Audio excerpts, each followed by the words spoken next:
കർക്കിടക ബലിയെപ്പറ്റി ഒട്ടേറെ പേർ ഒട്ടേറെ സംശയങ്ങൾ ചോദിക്കുന്നുണ്ട്.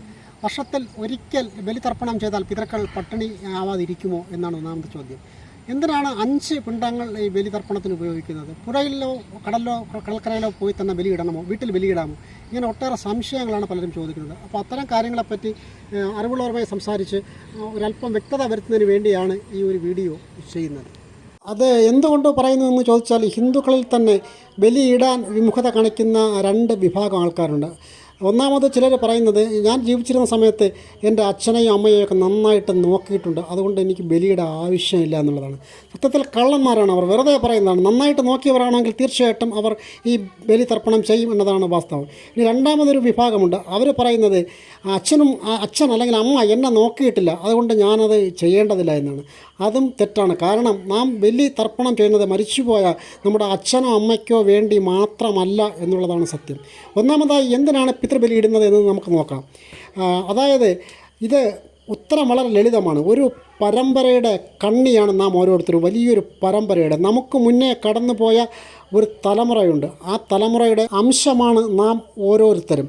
അതായത് പിതൃലോകത്തേക്ക് പോയവരുടെ അംശം. 14 ലോകങ്ങൾ ഉണ്ടെന്നാണ് ഹിന്ദുക്കളുടെ പുരാണം പറയുന്നത്. അതിൽ ഈ ഭൂമിയിൽ ജീവിക്കുന്ന നാം അവർക്കായി മറ്റ് ലോകങ്ങളിലേക്ക്, പിതൃലോകത്തേക്കും മറ്റ് ലോകങ്ങളിലേക്കും പോയവർക്ക് വേണ്ടിയാണ് ബലി തർപ്പണം ചെയ്യുന്നത്. ഇനി മറ്റൊരർത്ഥത്തിൽ പറഞ്ഞാൽ, സ്വന്തമായിട്ടുള്ള ആത്മതത്വത്തെ ഉണർത്തി മുന്നിൽ കടന്നുപോയ തലമുറയ്ക്കും സർവ്വചരാചരങ്ങൾക്കും വേണ്ടി സമർപ്പിക്കുന്ന ഒരു ആത്മാർപ്പണമാണ് ബലിതർപ്പണം. അതങ്ങനെയാണ് അർത്ഥമാക്കേണ്ടത്.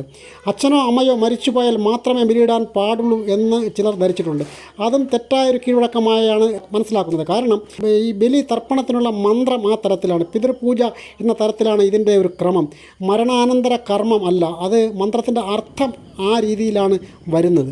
പ്രധാന ചോദ്യം, ഈ ബലി തർപ്പണം എന്ന് പറയുന്നത് പുഴക്കടവിലോ അല്ലെങ്കിൽ കടൽ തീരത്തോ ചെയ്യേണ്ടതാണോ എന്നുള്ളതാണ്. ഒരിക്കലും അങ്ങനെയല്ല, നമുക്ക് വീടുകളിൽ ചെയ്യാവുന്നതാണ്. പക്ഷേ ഇന്നത്തെ കാലത്ത് പൂജാദ്രവ്യങ്ങളും മറ്റും കിട്ടുന്നതും അതുപോലെ പിണ്ടച്ചോറൊക്കെ വച്ച് കിട്ടുന്നതും പിന്നെ ഇത് പറഞ്ഞു തരാൻ ഉള്ള ഒരു സൗകര്യം ഒക്കെ ഉള്ളത് കൊണ്ടുമൊക്കെയാണ് കൂടുതൽ പേരും അത്തരം കേന്ദ്രങ്ങൾ തേടിപ്പോകുന്നത്. പഴയ കാലത്തൊക്കെ വീടുകളിൽ തന്നെയാണ് ചെയ്തിരുന്നത്. ഇനി മറ്റൊരു സംശയം, ഇത് അരി നനച്ചിടണമോ അതോ ചോറ് വച്ചിടണമോ എന്നുള്ളതാണ് മറ്റൊരു സംശയം. അത് കൂടുതൽ ശ്രേഷ്ഠം ചോറ് വച്ചിടുന്നത് തന്നെയാണ്, പിണ്ടം വച്ചിടുന്നത് തന്നെയാണ് ശ്രേഷ്ഠം. കാരണം എല്ലാ ദിവസവും പിതൃക്കൾ പട്ടിണി കിടക്കാതെ നാം ഊട്ടുന്നു എന്നുള്ളതാണ്. ചിലർക്ക് അതും സംശയമാണ്. വർഷത്തിൽ ഒരിക്കൽ ബലിയിട്ടാൽ പിതൃക്കൾ എങ്ങനെ ബാക്കിയുള്ള ദിവസം പട്ടിണി കിടക്കില്ല എന്നാണ്. അതിൻ്റെ ഒരു ഉത്തരം ഒന്നേ ഉള്ളൂ. കാലഗണന അനുസരിച്ച് മനുഷ്യരുടെ ഒരു വർഷമാണ് പിതൃക്കളുടെ ഒരു ദിവസം. അതായത് നാം ഇന്ന് ഒരു ബലിയിട്ട്, കർക്കിടകാവിന് ബലിയിട്ട് അടുത്ത ഒരു വർഷമാകുമ്പോൾ പിതൃക്കൾക്ക് അടുത്ത ദിവസമാകുന്നു എന്നേ ഉള്ളൂ. ആ അർത്ഥത്തിൽ അത് പൂർണ്ണമാണ്, നമ്മുടെ ബലി തർപ്പണം പൂർണ്ണമാണ്. ഇനി മറ്റൊന്ന്, എത്ര പിണ്ടങ്ങൾ വയ്ക്കണമെന്നുള്ളതാണ്. 5 ഒരു പിണ്ടം വയ്ക്കുന്ന സ്ഥലങ്ങളുണ്ട്, 3 പിണ്ടം വയ്ക്കുന്നവരുണ്ട്, 5 പിണ്ടം വയ്ക്കുന്നവരുണ്ട്. ഇതിലേതാണ് വേണ്ടതെന്ന് ചോദിച്ചാൽ എങ്ങനെ വേണോ ചെയ്യാം, എങ്കിലും 5 പിണ്ടങ്ങളാണ് ശ്രേഷ്ഠം. കാരണം 5 പിണ്ടം വയ്ക്കുന്നതിൻ്റെ സങ്കല്പം ഇതാണ്. ഒന്ന്, അച്ഛൻ്റെ കുടുംബത്തിലോ കുലത്തിലോ ഉള്ള പിതൃക്കൾക്ക് വേണ്ടി. രണ്ടാമത്തെ പിണ്ടം അമ്മയുടെ കുലത്തിലോ കുടുംബത്തിലുള്ള പിതൃക്കൾക്ക് വേണ്ടി. അതുപോലെ തന്നെ നമ്മുടെ ഗുരുക്കന്മാരുടെ കുലത്തിലുള്ളതും. മൂന്നാമത്തത് ബന്ധുക്കളും സുഹൃത്തുക്കളും അതുപോലെ തന്നെ സേവകരുമായിരുന്നവർക്ക് വേണ്ടിയിട്ട് ഉള്ളതാണ്. നാലാമത്തേത് ശ്രാദ്ധം ലഭിക്കാതെ ഘോര നരകത്തിൽ, ഈ കുംഭിഭാഗം പോലെയൊക്കെ ഉള്ള നരകത്തിൽ പെട്ടുപോയവർക്ക് വേണ്ടിയാണ് അടുത്തത്. അഞ്ചാമത്തത് വൃക്ഷങ്ങളും മൃഗങ്ങളും മറ്റ് ജന്തുക്കളും മറ്റെല്ലാ ജന്തുക്കൾക്ക് വേണ്ടി. കാരണം അവരെല്ലാം മുജ്ജന്മത്തിൽ മനുഷ്യരായിരുന്നു എന്നാണ് സങ്കല്പം. അത്ര ശ്രേഷ്ഠമാണ് ഈ ബലി തർപ്പണത്തിൻ്റെ പിന്നിലുള്ള ഐതിഹ്യം.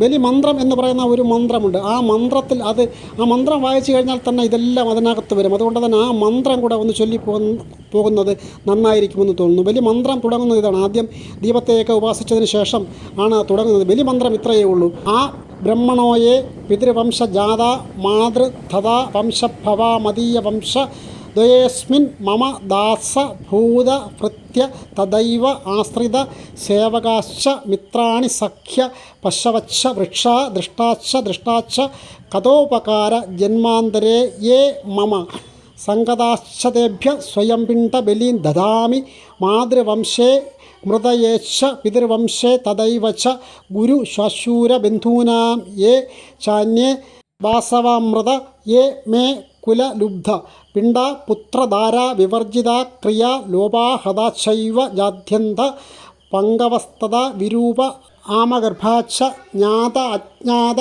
കുലേ മമ ഭൂമൗ ദത്തനൈ ബലീന തൃപ്തയാന്തു പരാഗതിം അതീതകുല കുടീനാം സപ്തദീപ നിവാസിനാം പ്രാണീനാം ഉദകം ദത്തം അക്ഷയം ഉപതിഷ്ഠതു. ഇതിൻ്റെ അർത്ഥം ചുരുക്കത്തിൽ ഇത്രയേ ഉള്ളൂ: ഈ ലോകത്ത് എൻ്റെ അച്ഛൻ്റെയും അമ്മയുടെയും വംശത്തിൽ ജനിച്ചവരും ഞാനുമായി നേരിട്ടുമല്ലാതെയും ബന്ധമുള്ളവർക്കായും 2 ജന്മങ്ങളിലായി എന്നെ എൻ്റെ ദാസന്മാരായവർക്കും എന്നെ സേവിച്ചവർക്കും ആശ്രയിച്ചവർക്കും എന്നെ സഹായിച്ചവർക്കും എൻ്റെ സുഹൃത്തുക്കളായിരുന്നവർക്കും ഞാനുമായി സഹകരിച്ച എല്ലാവർക്കും സർവ്വജീവജാലങ്ങൾക്കും ജന്തുക്കൾക്കും നേരിട്ടുമല്ലാതെയും എന്നെ സഹായിച്ച എല്ലാവർക്കും കഴിഞ്ഞ പല ജന്മങ്ങളിലായി ഞാനുമായി സഹകരിച്ച എല്ലാവർക്കും വേണ്ടിയും ഞാൻ ഈ ജലവും പുഷ്പവും അന്നവുമൊക്കെ സമർപ്പിക്കുന്നു. എൻ്റെ അമ്മയുടെ കുലത്തിൽ നിന്ന് വേർപെട്ട് എല്ലാവർക്കും, എൻ്റെ അച്ഛൻ്റെ കുലത്തിൽ നിന്നും വേർപെട്ട് പോയ എല്ലാവർക്കും, അതുപോലെ ഗുരുവിൻ്റെയും ബന്ധുക്കളുടെയും കുലത്തിൽ നിന്ന് വേർപെട്ട് പോയ എല്ലാവർക്കും വേണ്ടിയും കഴിഞ്ഞ കാലത്തെങ്കിൽ പിണ്ടസമർപ്പണം സ്വീകരിക്കാൻ കഴിയാതിരുന്നവർക്ക് വേണ്ടിയും മക്കളോ ഭാര്യയോ ഭർത്താവോ ഇല്ലാത്തത് കാരണം വിഷമിച്ച അവർക്ക് വേണ്ടിയും പട്ടിണിയിൽ ജീവിച്ച് മരിച്ചവർക്ക് വേണ്ടിയും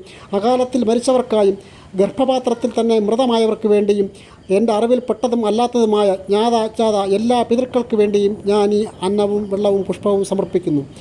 ഇത്രയും കേട്ടിട്ട് ഇനി ആലോചിക്കുക, ഹിന്ദുക്കളാണോ ബലിയിടണമോ വേണ്ടയോ എന്നുള്ളത്.